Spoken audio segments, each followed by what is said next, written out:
नमस्कार सांग मैंने मु राजू आपण मानक स्वागत करुच्ची Raju study world YouTube channel को। तेबे चलतु आज आम चतुर्थ श्रेणी भाषा महक बहिर गछ और काठुरिया कवितार प्रश्न उत्तर देखा। तेबे चलतु आरंभ करवा आस कथा हेबा। 1 नंबर क गछ आमको कौन दिए? उत्तर गछ आमको अम्लजान छाई फल और काठ दिए। काठुरिया को गछ न हाणिबा पई पिलाटी मना कला काहेकि? गछटी उपकारी थिबारु पिलाटी काठुरिया को मना कला।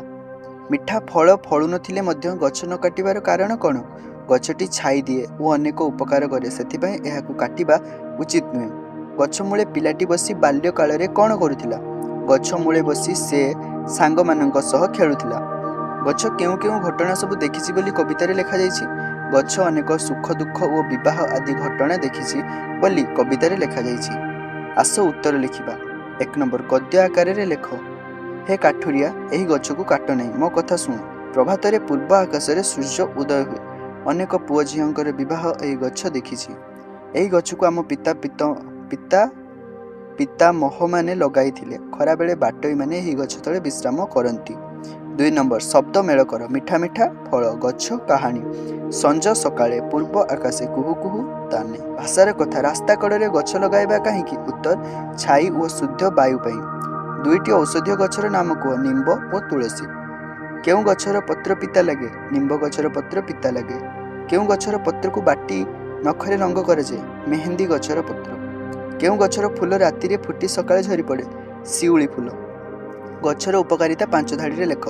गछ हमको अम्लजान दिए। गछ छाई प्रदान करे। गछ फल और काठ दिए। गछ परिवेश को सबुज रखे।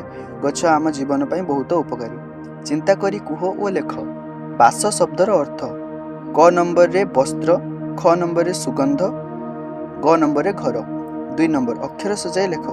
लस फुबा एटा हबो बास फूल। खिम धूमिका एटा हबो मधुमक्षिका। आ काठुरिया। ढळेई बका हबो धइब काळे। भाबिगर विभागर। 3 नंबर गद्य रूप लेख। स्नेह पराण प्राण। सरग स्वर्ग। पूर्व सरदा श्रद्धा। सरल भाषा रे बुझाई लेख। क छाड़ी जाओ काठुरिया न पकाओ हाणी। शुण कान देरी थरे ए गछ कहानी। यार अर्थ गछटी काठुरिया को कहूछि जे ताकू न काटी ताहार कहानी सुनिबा पई। ख केते दुख सुख से जे देखिछि आंबर। केते झियो पो केते जात विभागर। उत्तर गछटी बहु वर्ष धरी लोकमानक जीवनर अनेक सुख दुख और विवाह आदि घटना देखिछि बोली कविता रे वर्णना करा जायछि।